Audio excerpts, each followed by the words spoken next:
السلام علیکم ورحمۃ اللہ وبرکاتہ۔ بسم اللہ الرحمن الرحیم۔ ناظرین، ابلیس کی نسل کی ابتدا کیسے ہوئی؟ جس جن سے ابلیس کی نسل کی ابتدا ہوئی اس کا نام تارانوس کہا جاتا ہے۔ تارانوس ابلیس سے 1,44,000 سال قبل دنیا پہ موجود تھا۔ تارانوس کی نسل تیزی سے بڑھی کیونکہ ناظرین ان پہ موت طاری نہیں ہوتی تھی اور نہ ہی انہیں کوئی بیماری لگتی تھی۔ البتہ یہ چونکہ آتشی مخلوق تھی تو سرکشی بدرجہ اتم موجود تھی۔ ناظرین، اس جنوں کی نسل کو پہلی موت فرشتوں کے ہاتھوں پیدائش کے 36,000 سال بعد آئی، جس کی وجہ سرکشی تھی۔ یہاں پہلی بار موت کی ابتدا ہوئی تھی، اس سے پہلے موت نہیں ہوتی تھی۔ ناظرین، بعد میں چلپانیس نامی ایک نیک جن کو جنات کی ہدایت کا ذمہ سونپا گیا، وہی شاہ جنات قرار پائے۔ اس کے بعد ہاموس کو یہ ذمہ داری دی گئی۔ ہاموس کے دور میں ہی چلیپا اور تبلیس کی پیدائش ہوئی، جو دراصل ابلیس کے والدین تھے۔ ناظرین، یہ دونوں اپنے وقت کے بے حد بہادر جنات تھے۔ ان کی قوم نے چلیپا کو شاشین کا لقب اس کے شیر کے جیسے سر کی وجہ سے دیا تھا۔ ناظرین، ان دونوں جنات کی وجہ سے ساری قوم کہنے لگی کہ ہمیں اس وقت تک کوئی نہیں ہرا سکتا جب تک شاشین اور تبلیس ہمارے درمیان موجود ہیں۔ ناظرین، ان دونوں کی وجہ سے قوم کے جنات آسمان تک رسائی کرنے لگے اور تیسرے آسمان پر جا کر شرارت کر آتے تھے۔ ایسے میں حکم الہی سے فرشتوں نے ان پر حملہ کیا اور عبرتناک شکست دی۔ اسی دوران جب اسرائیل علیہ السلام کو ابلیس نے دیکھا تو سجدے میں گر گیا۔ ناظرین، اب بات کرتے ہیں ابلیس کی۔ ابلیس شروع سے ہی ایک نڈر اور ذہین بچہ تھا۔ اس میں باپ کی بہادری اور ماں کی مکاری کوٹ کوٹ کر بھری ہوئی تھی۔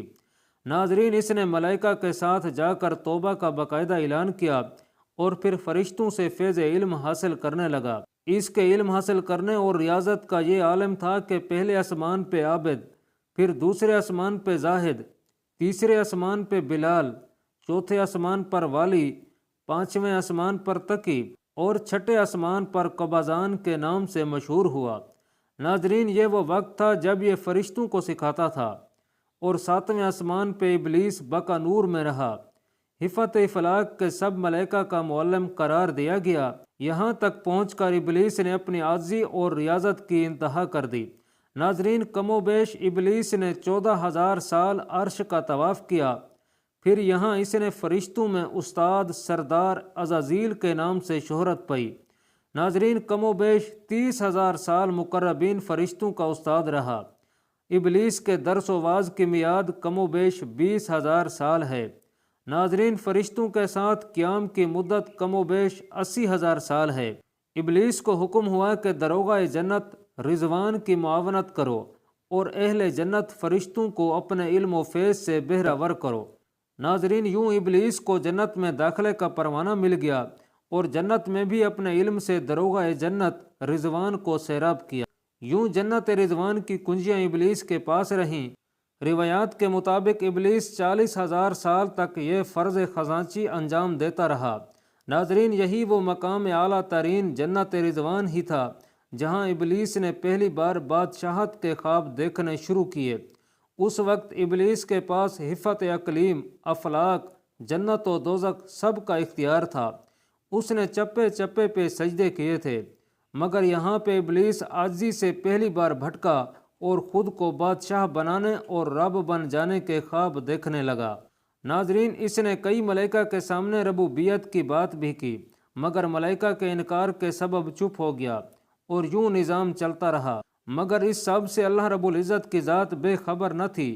پھر آدم علیہ السلام کی تخلیق کا مرحلہ آیا، جیسے قرآن مجید میں واقعات بیان ہوئے ہیں۔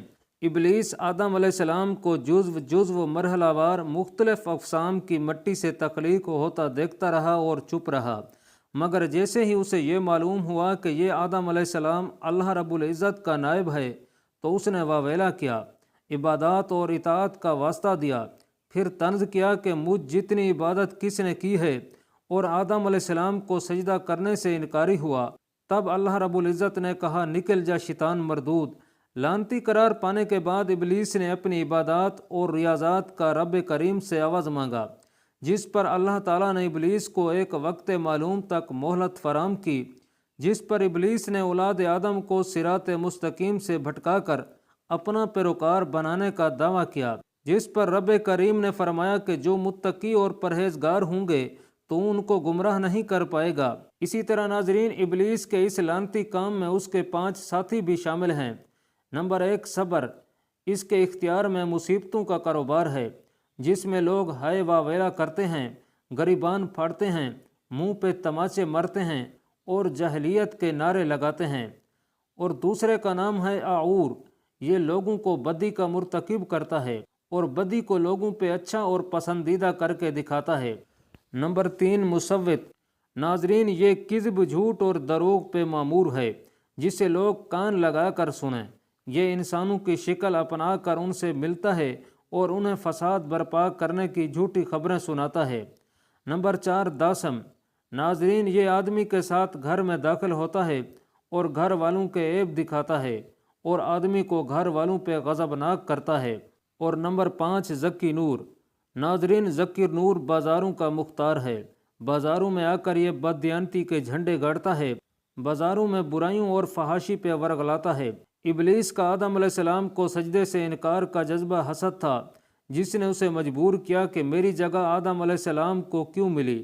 یہ اس کا جذبہ تکبر اور غرور تھا کہ میں اعلیٰ ہوں، اور اس ایک سجدے کے انکار کی بات نہیں تھی، بات اطاعت سے سرکشی کی تھی، شرک کی بات تھی۔ ابلیس نے دل میں خود کو رب مان لیا تھا۔ اسی شرک عظیم کی بدولت ابلیس تا قیامت رسوا و لعنتی ٹھہرا اور اولاد آدم کو بھٹکانے کے لیے آزاد قرار پایا۔